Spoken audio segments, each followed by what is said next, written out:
Sekarang abang jadi wamen Kementerian Luar Negeri, ya, tapi backgroundnya ekonom. Apa yang membuat menjadi pas, bang? Lagi-lagi ya, kalau saya boleh menginterpretasi Pak Presiden, karena tentu beliau yang menunjuk, ini memang dimaksudkan untuk mengkomplement tuntutan yang diharapkan dari Kementerian Luar Negeri untuk juga lebih banyak masuk kepada apa yang disebut dengan diplomasi ekonomi.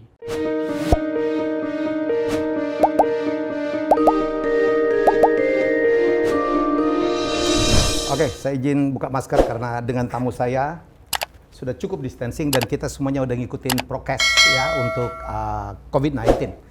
Oke, negara kita bagus banget kontrol COVID-nya, tetapi kita tidak boleh euforia ya, itu yang penting. Tamu saya sangat luar biasa kali ini. Saya baca profilnya merinding saya. Pernah menduduki jabatan tinggi ya di 8 lembaga kementerian. Semoga saya tidak salah. Mana ada orang di Republik 3 kali wamen di kementerian yang berbeda-beda ya. Pernah menjadi Dirut Banexim, pernah menjadi Dubes Indonesia untuk Washington. Wah, pernah jadi kepala BKPM, entah apalah pokoknya. Karena beliau adalah berasal juga dari Medan, Bang Mahendra Siregar. Hebat kali kata orang Medan ya. Biasa aja. Terima kasih. Betul ya, Bang? Abang kerja di 8 kementerian lembaga ya? Iya, betul. Jadi waktu saya menjalankannya tentu tidak terpikir ya bahwa itu menjadi pada saat ini mungkin salah satu kriteria dari lifestyle-nya milenial ya. Kalau waktu itu kan ya apa yang ditawarkan ya kita terima aja gitu kan.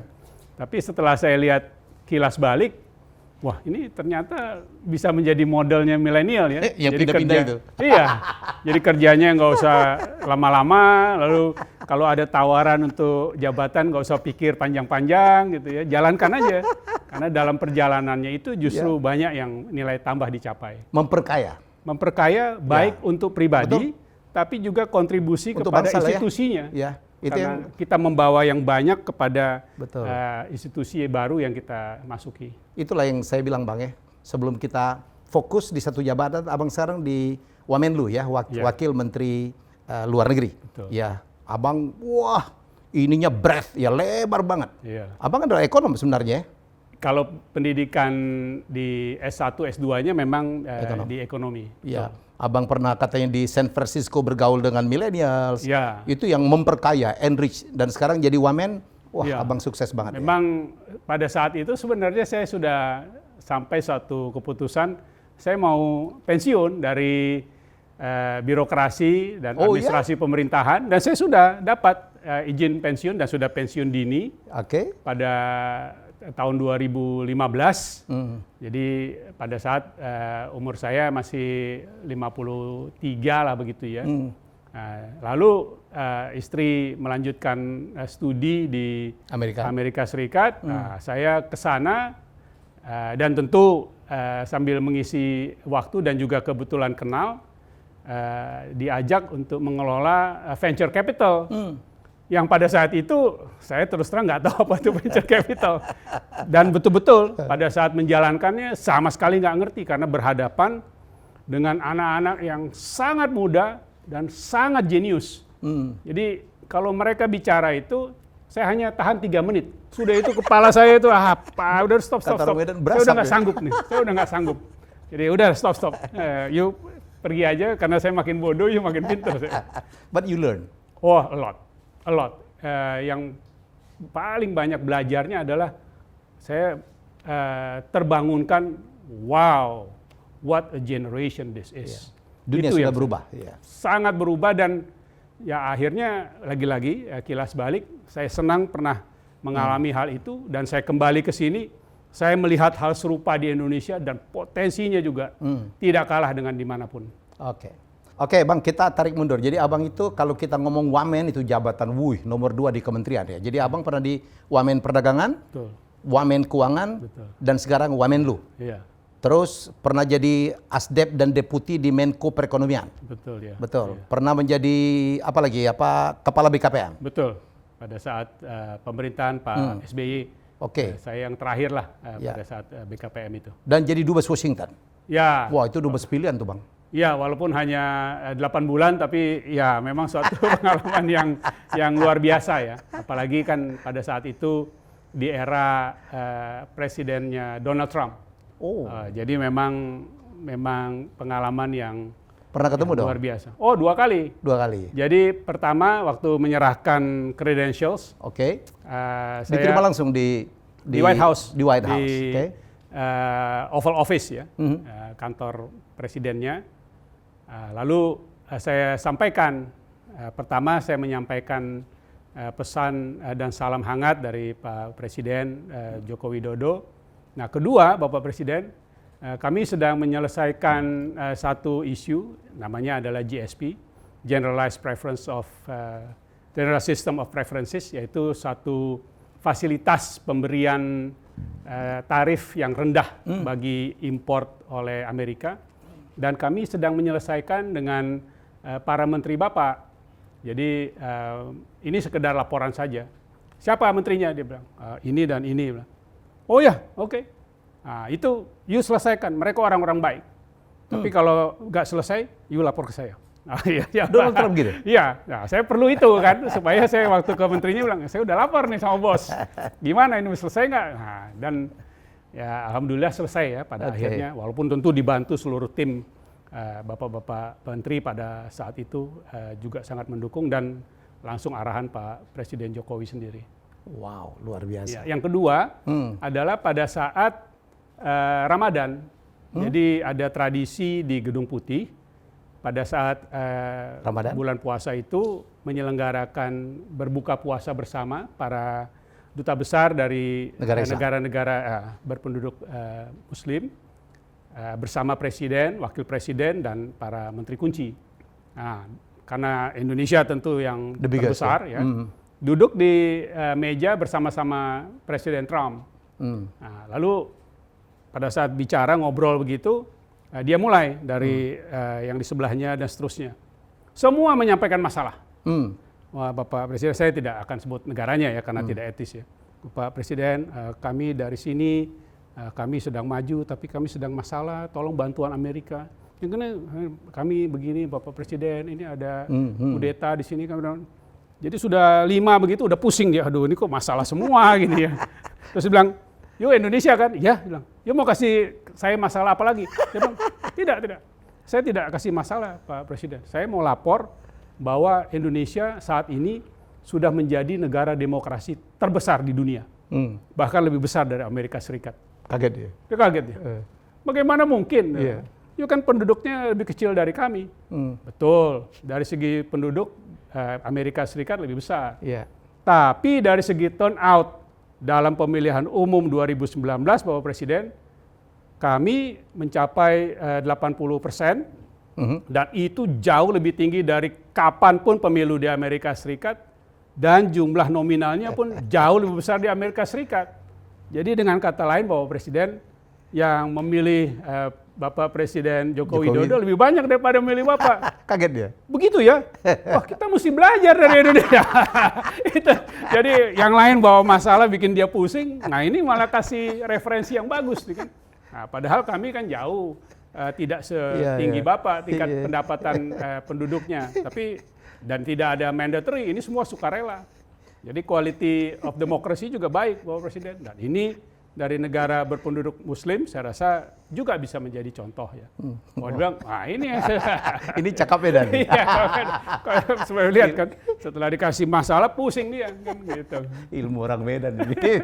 Jadi hari ini kita nggak hanya ngomong tentang Kementerian Luar Negeri, tapi a lot of things. We will learn a lot dari Bang Hendy panggilnya ya. Ya betul panggilan. Bang, abang tuh kalau saya lihat dari perjalanan hidupnya yang minta abang bantu tuh banyak banget ya.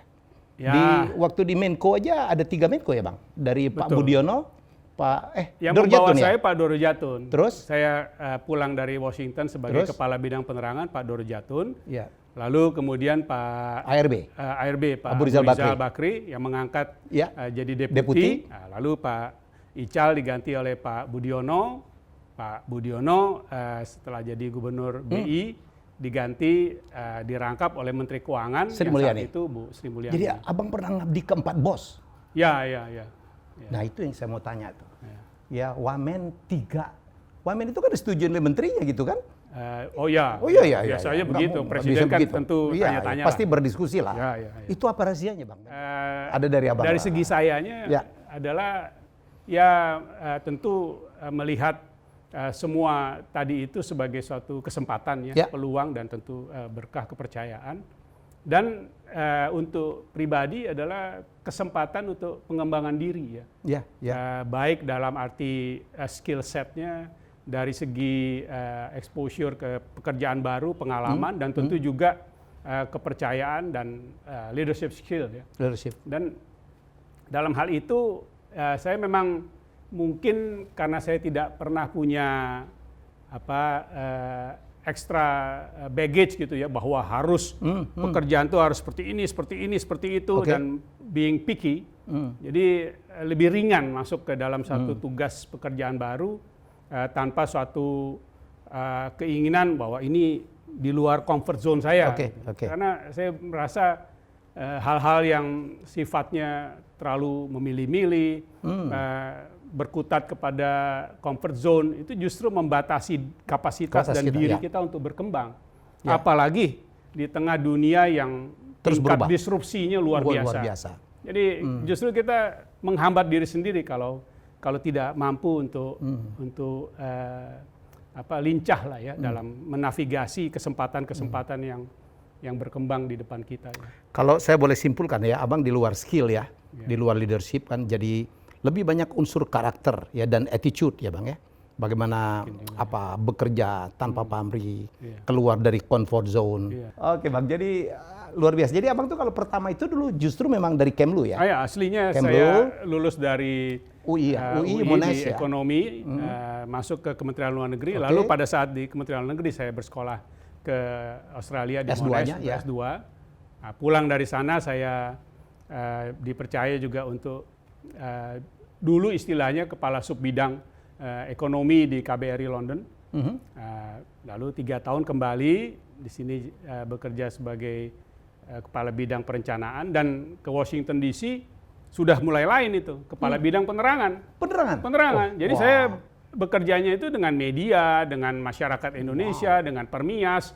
Jadi bukan dengan isu perdagangan, ekspor, impor, investasi, penerangan isunya. Pada saat kita mengalami reformasi 98-2001. Jadi bayangkan harus menjelaskan apa yang terjadi pada saat transisi dari Orde Baru ke reformasi, lalu pada Abang di sana ya? Dan kemudian mengalami proses Indonesia di bawah katakanlah panduan IMF untuk reformasi ekonominya. Masih ingat saya Michael Kamdeshu yang itu dia. sedekap itu Bang. Yang melukai hati banyak rakyat Indonesia. Kamdeshu sendiri nggak mengerti bahwa itu dampaknya seperti itu, karena orang Amerika kan biasa ya. Begini itu bukan berarti bos, tapi memang ya mungkin dari sononya belum dikasih pelajaran lain lah gitu seperti kita ya. Nah, jadi era-era itu, dan itu juga kalau boleh kami simpulkan dalam beberapa kalimat saja, menunjukkan bahwa reformasi Indonesia yang luar biasa pada saat itu berhasil adalah justru karena tidak ada seorang tentara asing pun yang datang ke Indonesia. Jadi kalau di tempat lain kan seakan-akan ada kesan dari pihak-pihak tertentu, kalau membangun suatu negara, building a nation, nah itu mesti dari negara yang lebih besar, mengajarkan dan sebagainya. Dan ternyata kita lihat episode yang terakhir, Afghanistan. Setelah 20 tahun nggak kemana-mana. Tapi sebaliknya Indonesia, tanpa a single foreign troop come and put their feet on the ground, kita mampu melakukan reformasi itu justru karena kita lakukan sendiri, jadi sense of ownership-nya jauh lebih kuat dan kita merasa jauh lebih percaya diri ya. Siapa yang membawa Abang ke Indonesia dan masuk ke Menko Perekonomian? Pak Doro Jatun? Pak Doro Jatun. Nah, setelah dari sana, Pak Doro Jatun diangkat oleh Ibu Megawati saat itu menjadi Menko Perekonomian. Nah, lalu beliau tanya saya gitu ya, bisa bantu? Saya bilang ya bisa, tapi tanya yang punya juga Pak, tanya Kemlu ya. Kemlu, Waktu itu Pak Hasan Wirayuda, lalu ada diskusi dan kemudian saya membantu beliau. Oh jadi abang tuh diajak pulang ya? Iya. Diajak pulang? Iya, beda 3 bulan lah. Beda 3 bulan? Iya. Wow, luar biasa ya. Ya, memang ya pengalaman lah ya. Dan itu yang pada saat itu betul-betul suatu disruption untuk Kementerian Luar Negeri, karena jarang orang yang sudah di Kementerian Luar Negeri mau kerja di luar. Nah, tapi kalau sekarang banyak penugasan dan juga mereka yang diminta dari luar, dan justru Kementerian Luar Negeri membantu memfasilitasi. Karena kita juga merasa ada sinergi dan kemungkinan untuk pengembangan kapasitas masing-masing, dan juga pada gilirannya organisasi Kementerian Luar Negeri lebih baik sebagai hasilnya. Dan Bang Made tuh unik ya. Jadi sebenarnya seorang ekonom, S1-nya UI, S2-nya Monash. Ya, tapi sekarang bekerja di Kemlu ya Bang. Kalau yang penempatan sebelumnya jadi wamen perdagangan, wamen keuangan, pernah jadi dirut Bank Eksim, pernah jadi kepala BKPM tuh masih masuk akal tuh. Dan sekarang abang jadi wamen Kementerian Luar Negeri ya, tapi backgroundnya ekonom. Apa yang membuat menjadi pas Bang? Lagi-lagi ya, kalau saya boleh menginterpretasi Pak Presiden, karena tentu beliau yang menunjuk, ini memang dimaksudkan untuk mengkomplement tuntutan yang diharapkan dari Kementerian Luar Negeri untuk juga lebih banyak masuk kepada apa yang disebut dengan diplomasi ekonomi. Sehingga pada saat kita melakukan diplomasi dan politik luar negeri yang tentu heavy-nya ada di politik, pada saat yang sama kita juga melakukan langkah-langkah untuk perkuatan diplomasi ekonomi untuk kepentingan nasional. Jadi kalau lagi-lagi saya coba sederhanakan, istilahnya mungkin mengkapitalisasi politik luar negeri kita yang baik ya, yang bisa dipercaya semua orang, yang sifatnya inklusif untuk kepentingan ekonomi nasional dan juga dunia tentunya. Jadi ini latar belakangnya. Jadi Kemlu sekarang diminta untuk melakukan 2 hal, diplomasi politik dan juga diplomasi ekonomi, Bang. Sebenarnya beberapa hal ya, 5 hal malah ada, diplomasi pelayanan, diplomasi perlindungan, tapi yang elemen makin kuat belakangan ini tuntutannya adalah bagian yang diplomasi ekonomi. Malah Pak Presiden pernah ngomong, untuk dubes pun kalau bisa yang jago jualan katanya Bang ya. Pada saat arahannya di Raker para perwakilan, dia katakan duta besar itu harus menjadi duta ekspor dan duta investasi. Jadi tidak hanya aspek politik. Tapi kalau kami melihatnya dan Kementerian Luar Negeri melakukannya, saat ini memang itu ya seperti 2 sisi dari satu koin ya. Itu berjalan dua-duanya, sejajar. Ya. Bang, abang kan udah cukup lama di Amerika. Apa beda diplomasi ekonomi Amerika dan diplomasi ekonomi Indonesia yang abang jalankan sekarang? Ya, mungkin persamaannya dulu ya. Kalau persamaannya jelas adalah mengabdi kepada kepentingan nasional ya. Tapi nasional Amerika dan nasional Indonesia. Kedua adalah dilakukan oleh negara yang sama-sama demokratis. Nah, perbedaannya adalah dari segi nilainya dan juga pendekatannya. Kalau Amerika itu kan memang ya lagi-lagi ya, kalau mengacu pada saat saya di Washington saat itu, melihat kepada bagaimana pemulihan ekonomi Amerika dan juga kepentingan Amerika yang terkadang itu eksklusif terhadap kepentingan negara lain dan kepentingan internasional. Kalau kita tidak, kepentingan kita untuk meningkatkan pembangunan ekonomi, untuk mencapai tujuan-tujuan untuk pertumbuhan, pemerataan dan sebagainya, justru sifatnya inklusif, berlaku untuk semua negara-negara lain dan tidak saling merugikan atau trade off. Dan kemudian justru kita pun memiliki amanah dari konstitusi ikut memperjuangkan kepentingan negara-negara berkembang ya, untuk sama-sama maju. Jadi tidak eksklusif. Jadi tidak zero sum game lah. Kita justru bersama-sama. Dan juga dalam konteks pendekatannya, ya kita tidak pick and choose lah. Saya mau sama ini, saya tidak dengan ini karena ini kepentingan geopolitiknya berbeda. Dan kalau Amerika kan sangat kental dengan pertimbangan-pertimbangan itu ya. Kalau kita justru sebaliknya. Kalau kita tidak sama, maka sulit bagi kita untuk bisa memperjuangkan kepentingan nasional dan kepentingan global. Nah, mungkin kalau mau dikasih contoh apa yang dijadikan tema dari G20 yang presidensinya kita lakukan tahun ini, kita betul-betul recover together, jadi inclusiveness itu, dan recover stronger. Jadi bukan lagi hanya Indonesia, tapi Indonesia dan kepemimpinan Indonesia lah yang diharapkan bisa mampu mendukung pemulihan ekonomi dunia juga. Dan hanya bisa dilakukan secara kolektif dan inklusif ya. Oke, kalau kita melihat nih Bang ya, memang peran Kementerian Luar Negeri di bawah Bu Menteri dan Pak Wamen memang luar biasa. Tidak hanya diplomasi politik ya Bang ya, ada ekonomi dan juga terutama saya melenceng dikit dalam penanganan COVID, di mana kita harus melobi banyak negara untuk dapat vaksin, itu juga luar biasa ya Bang. Abang bisa cerita sedikit bahwa ada peran Kementerian Luar Negeri di situ? Iya, itu sama karena politik luar negeri kita yang sangat kuat ya, jejaknya ataupun fondasinya jelas adalah kepada konstitusi, bebas aktif, tetapi dalam penjabarannya, dalam implementasinya kita lakukan dengan konsisten. Ya. Sebab kalau kita lihat saat ini dunia pun dari urusan vaksin, dari urusan pengatasan ataupun mitigasi terhadap COVID, mempolitisasinya gitu ya.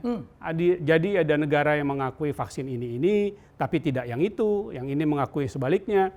Ini mempersulit kondisi global. Itu politisasi ya Pak? Ya, politisasi dalam arti yang merugikan. Merugikan ya betul. Kemudian tentu juga mempersulit negara itu sendiri. Apalagi kalau negaranya tidak atau belum memproduksi vaksin sendiri misalnya. Nah, kita kan tidak menerima hal itu. Bahkan di tingkat global kita menjadi salah satu yang paling kuat yang mengecam terjadinya politisasi negatif seperti itu yang selalu disuarakan oleh Bapak Presiden dan Bu Menteri Luar Negeri dalam berbagai forum secara konsisten. Dan karena implementasi yang konsisten itu, kita bisa dapat dukungan luar biasa dari segi akses kepada vaksin, contohnya 200-an juta vaksin di hampir 200 juta lah ya, vaksin di Indonesia ini berasal dari RRT dan sekitar 65 sampai 70 juta berasal dari Amerika Serikat dan negara-negara Barat. Padahal kalau negara yang harus memihak, dia bisa-bisa dari satu sisi nggak dapat sama sekali, dari sisi yang lain itu pun terbatas. Kita karena menjalankan politik luar negeri yang aktif, bebas aktif secara konsisten di semua fora, kita justru bisa memperoleh akses yang terbaik yang mungkin dilakukan oleh satu negara di tengah-tengah keterbatasan vaksin dan tengah-tengah politisasi tadi itu. Jadi itu peran yang sentral saya lihat dalam hal ini ya. Tentu selain itu adalah kemampuan anggaran kita. Ya. Sebab kalau 90% lebih dari vaksin yang kita peroleh dari RRT misalnya, itu kita beli, bukan donasi. Kalau yang dari Amerika memang donasinya yang besar. Nah, itu juga tentu karena ada kemampuan anggaran untuk bisa membeli hal itu, juga karena pengelolaan fiskal kita yang baik, yang ini juga mungkin kurang terangkat dukungan dari DPR yang kuat. Kalau itu tidak ada di tahun 2020, yang awalnya adalah Perpu nomor 1, terus kemudian jadi Undang-Undang nomor 2, kita dibenarkan pemerintah untuk meningkatkan defisitnya menjadi di atas 5%. Kalau undang-undangnya kan hanya 3%. Itu tidak mungkin kita melakukan. Jadi betul-betul kerjasama banyak pihak ya. Kalau itu tidak terjadi sinergi itu, dan coba kita lihat sampai sekarang, apa yang terjadi di mancanegara, yang kemudian politisasi itu dibawa juga ke dalam negeri. Ada gerakan anti masker, gerakan anti vaksin, gerakan anti distancing, akhirnya naik lagi terus. Nah, kita kan alhamdulillah kita tidak ada. ya mungkin tidak ada 100% ya tidak juga lah. Tapi kan kita juga ya demokrasi ya. Nah, tapi karena usaha pendekatan dan dilakukan oleh semua elemen, saya rasa itu relatif minimal lah ya, dan bisa kita selesaikan dengan lebih baik. Ya, kita patut bangga sebagai negara yang hingga saat ini dianggap salah satu negara terbaik, top 5 saya dengar. Iya, padahal dalam mengelola COVID. Padahal sampai Agustus kemarin kita masih salah satu yang terburuk barangkali. Ya, jadi yang Delta ya. Ini pembelajaran yang luar biasa ya. Kalau kita bersatu ya, bersinergi itu, wow, itu tiba-tiba kita bisa lompat. Ya, ini yang saya rasa pembelajaran yang tidak usah diagung-agungkan, tapi juga jangan dilupakan dan dibiarkan tidak kita ambil manfaat. Ya, semoga tetap seperti ini ya situasi COVID. Bang, kita patut bangga karena kita menjadi presidennya G20 ya, memegang presidensi G20 dan insya Allah tahun ini akan dilaksanakan di Indonesia, berpusat di Bali. Ini apa arti semua ini bagi Indonesia, Bang? Pertama, tentu ini pertama kali bagi Indonesia, dan tentu karena Indonesia satu-satunya anggota G20 di dalam ASEAN, jadi yang pertama kali juga bagi negara-negara di Asia Tenggara ya. Tapi kalau boleh mundur sedikit, saya sampaikan dan juga sering kurang terangkat betapa signifikannya keanggotaan G20 itu adalah sebagian besar negara-negara anggota G20 lain itu biasanya negara yang dulu adalah kolonialnya atau penjajahnya menjadi anggota, dan beberapa negara-negara yang jajahannya juga menjadi anggota. Ya, ada Meksiko misalnya, atau yang jajahan Inggris ya, ada beberapa lah gitu. Afrika Selatan. Kalau kita menjadi anggota G20 karena Indonesia sudah menjadi one of the top 20 economies in the world dari segi besaran nominalnya, tapi penjajah kita tidak masuk. Itu significance. Saya nggak pernah perhatiin itu. Dalam masa 62 tahun. Jadi itu kita merdeka tahun 45, jadi pada tahun 2008 G20 itu diangkat dari level Menteri Keuangan dan Gubernur Bank Sentral menjadi level Kepala Pemerintahan. Jadi dalam 62 atau 63 tahun kita sudah melebihi negara penjajah kita. Itu jangan diremehkan, ya, karena itu significance. Kedua, kalau kita lihat kembali ke konstitusi kita, itu kan diminta oleh para founding fathers kita untuk tentu Indonesia berperan ikut menciptakan perdamaian dunia dan keadilan, tentu dalam arti pemerataan, akses dan sebagainya lah. Nah, dalam hal itu Indonesia menjadi bagian dari kelompok ini, kelompok the few of the world, of the nations ya, of the nations of the world. Nah, tapi jangan dilihat itu lagi-lagi sebagai hak eksklusif. Wah, kita hebat, bukan. Itu merupakan anugerah kepercayaan yang kita harus implementasikan, merepresentasikan kepentingan yang lain juga. Negara-negara berkembang yang belum bisa katakanlah mencapai tingkat pertumbuhan ataupun kepentingan nasionalnya disuarakan dengan baik dan seterusnya.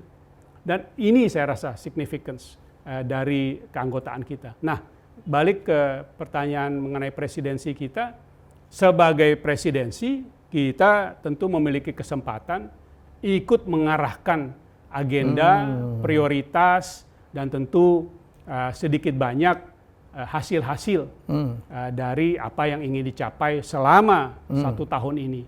Nah, kita melihat tadi, termasuk temanya yang kita sampaikan adalah sebenarnya tadi istilah ataupun tema Recover Together, Recover Stronger adalah nilai-nilai Indonesia tadi itu.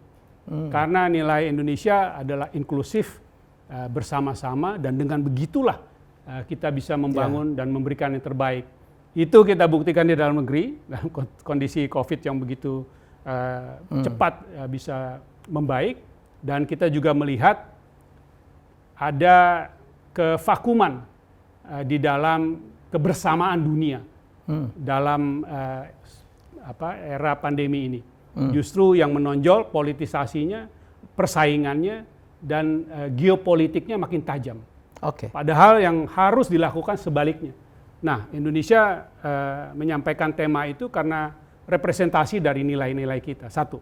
Kedua, ini lebih gaya ataupun pendekatan dari kepemimpinan Bapak Presiden Jokowi yang semua itu harus konkret.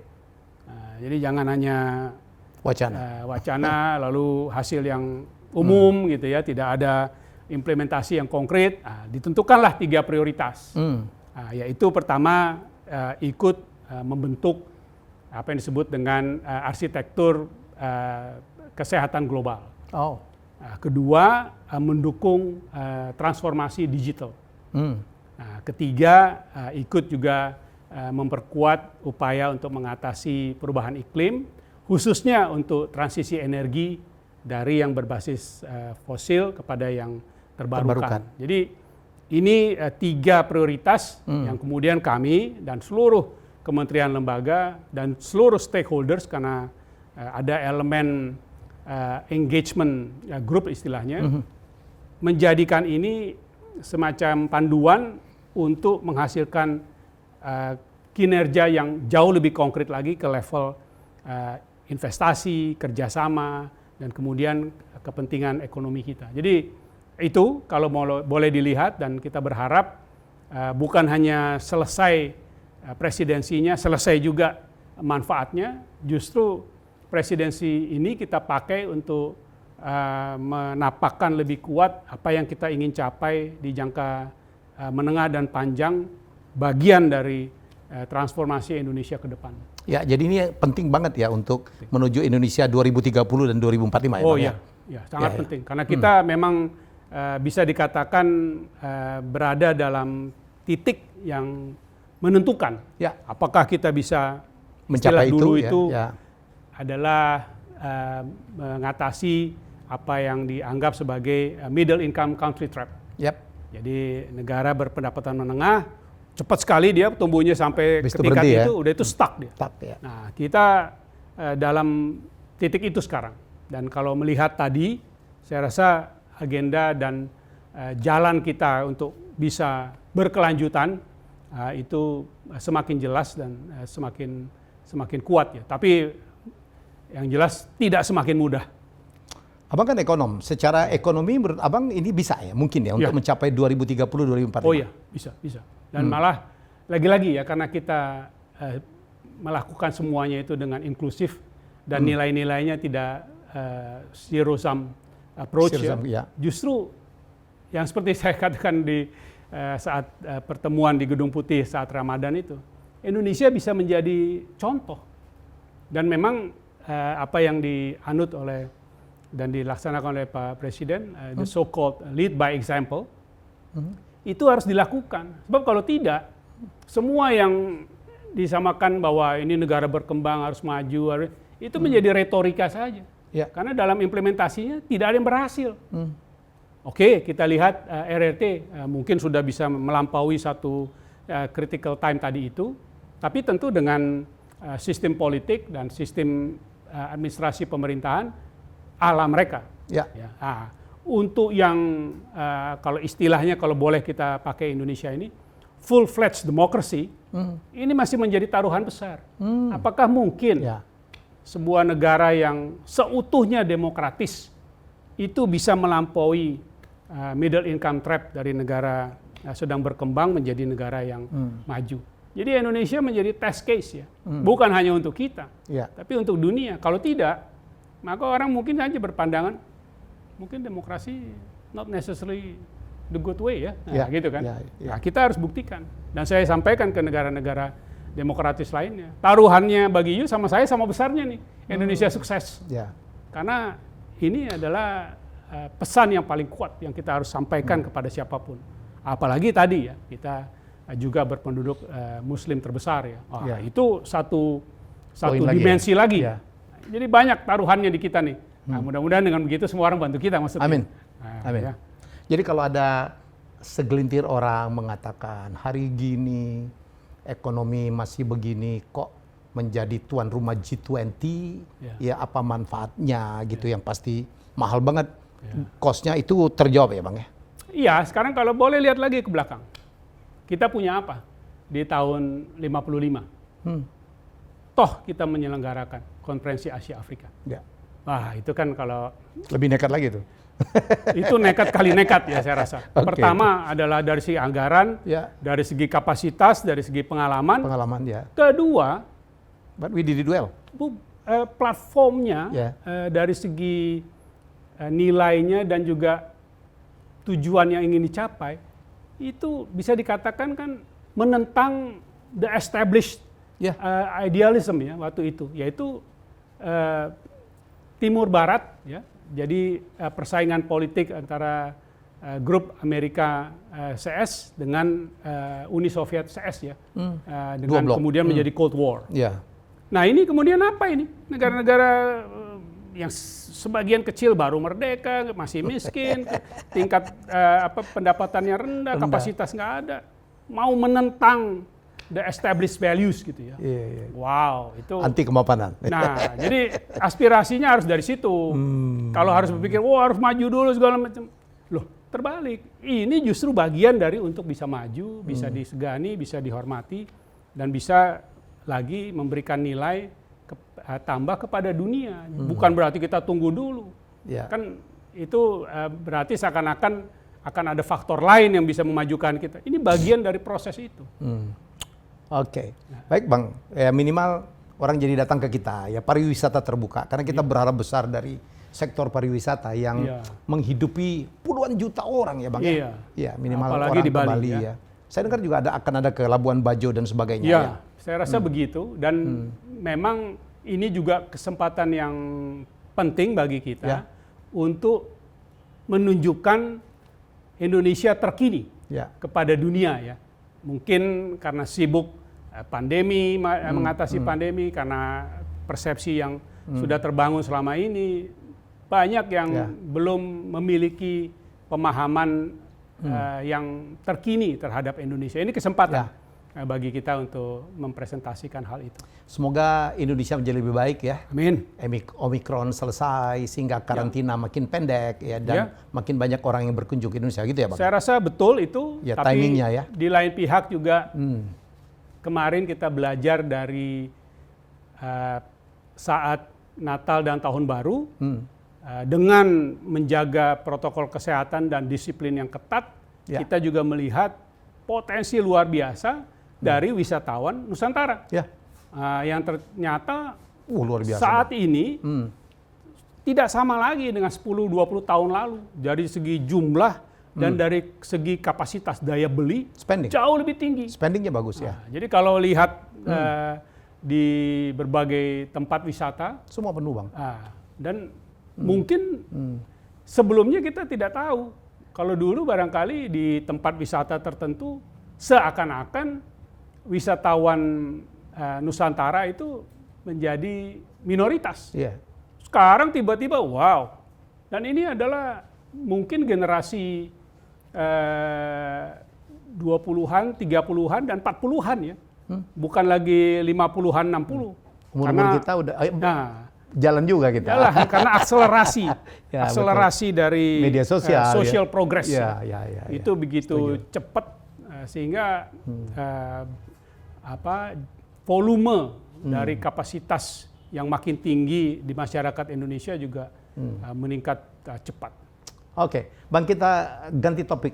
Abang kan dulu dipercaya oleh Presiden menjadi Ketua Satgas Undang-Undang Cipta Kerja ya Bang? Masih. Ya, yang sekarang agak di-delay gitu. Masih sampai sekarang ya Bang? Masih. Cipta Kerja. Tidak di-delay, tapi memang ada putusan MK yang meminta pemerintah dan DPR untuk memperbaikinya lah. Dalam simple. Apa arti penting Undang-Undang Cipta Kerja? Mungkin Abang bisa hubungkan dengan kebijakan apa Kementerian Luar Negeri atau ekonomi, apa Bang? Ya, kalau lihat lagi tadi ya, kita di era reformasi, belajar dari situ, dan ini yang kita lakukan kembali saat ini.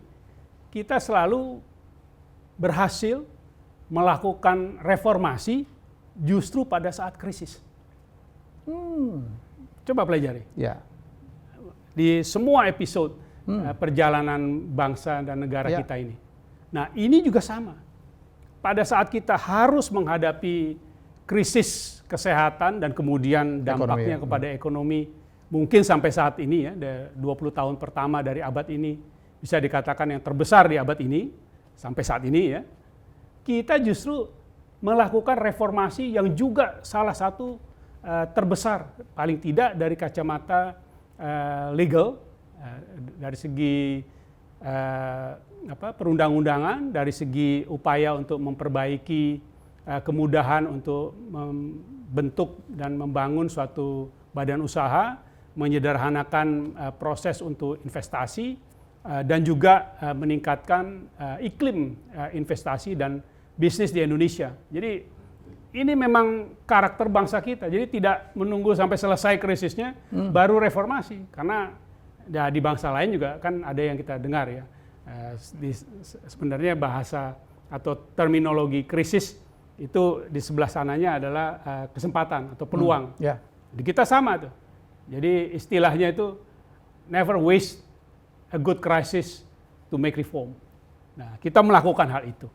Nah, ini yang pada saat orang menghadapi satu sisi, kita menghadapi dua-duanya, dan istilahnya lah ya, mungkin ini juga bisa ya mencuri start ya, bahwa kita perbaiki semuanya pada saat kemampuan daya beli kita juga makin tinggi.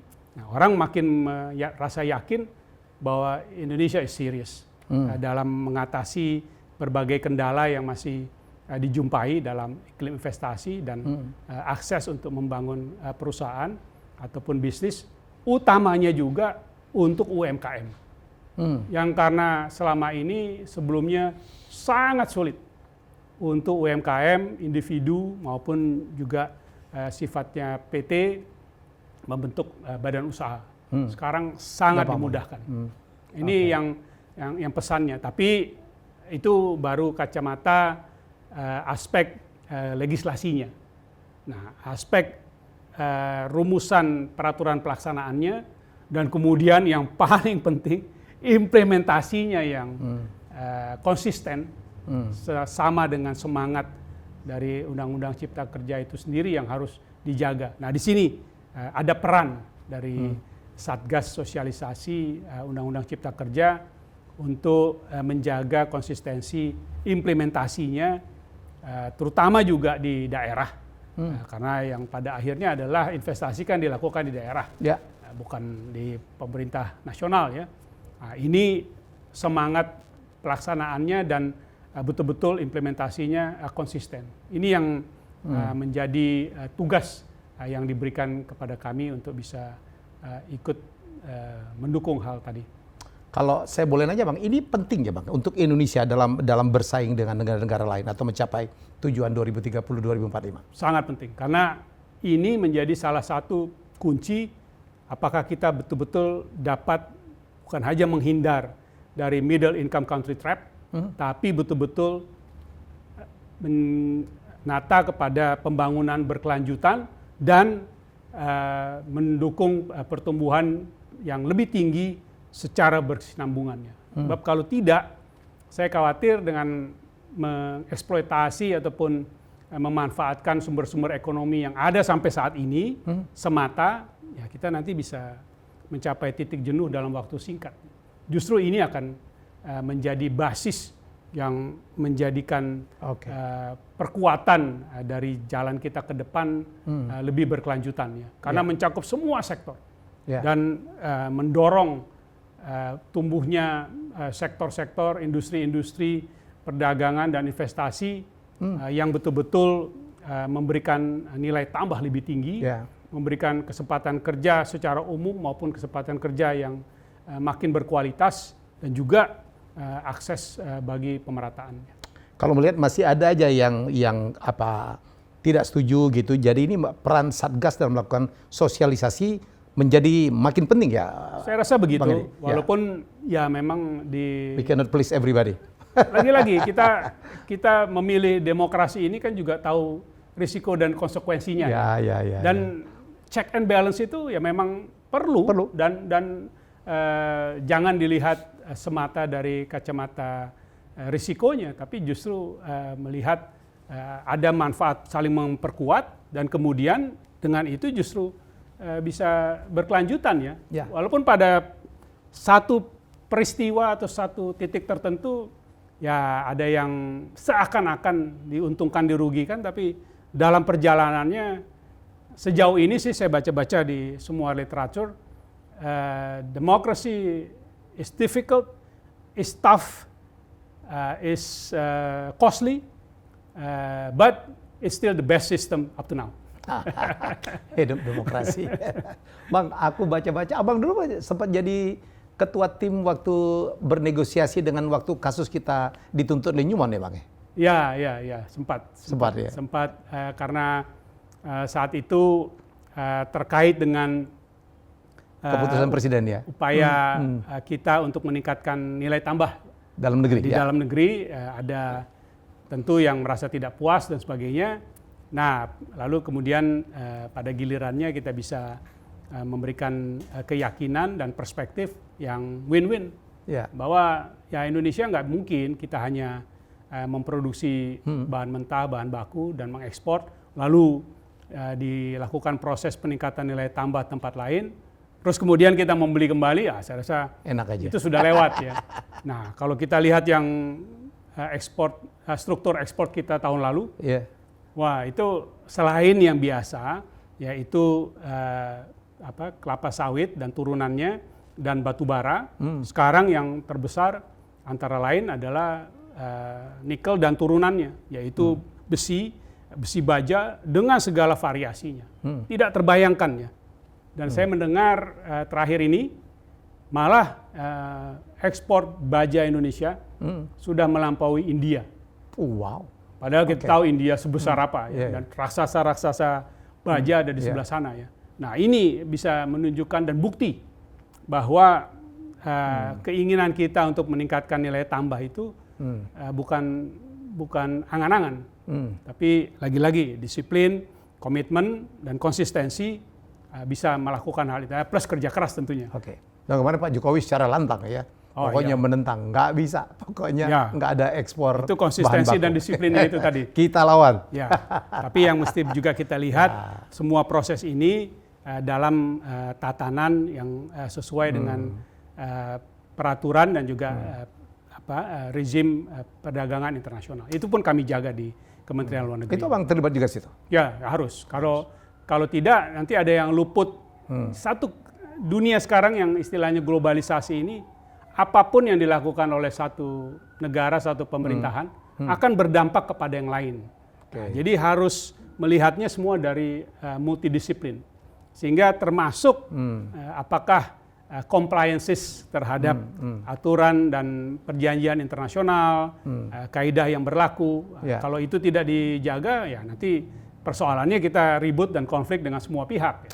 Terbalik ke dulu waktu Abang memimpin tim untuk menghadapi gugatan internasional Newmont itu, dulu orang kan agak-agak pesimis tuh kita bisa menang ya Bang ya. Dan ternyata kita mendapatkan hasil yang sangat baik. Ya, dan akhirnya lebih kepada ya tadilah, ternyata nilai kita itu yang tadi saya sudah sebutkan beberapa. Nah, ini nilai satu lagi yang luar biasa itu, musyawarah mufakat. Saya nggak tahu. Itu kan Indonesia banget, Bang. Ya, saya nggak tahu bahasa Inggrisnya, mungkin konsensus lah ya. Kalau paling mudahnya. Itu ternyata akhirnya dipahami dan dianggap memang solusi yang bisa diterima. Jadi tidak harus win-lose. Lagi-lagi perbedaan nilai. Yang lebih liberal sebenarnya kan win-lose ya. Kalau you menang, saya kalah. Musyawarah mufakat, everybody wins. Nah, kan begitu ya, nggak usah dihitung. You menang berapa, itu menjadi persoalan baru. Dan ternyata bisa. Itu tipsnya Abang ya untuk para negosiator ya? Saya rasa untuk semua hal. Dan termasuk di dalam negeri. Betul. Apalagi di dalam negeri kan, kita kapalnya sama gitu. Yang satu menang satu kalah ya kita tenggelam sama-sama. Itu yang saya ngajar negosiasi. Negosiasi itu harus win-win. Iya dong. Minimal for the long term ya. Iya dong. Nah, itu yang penting.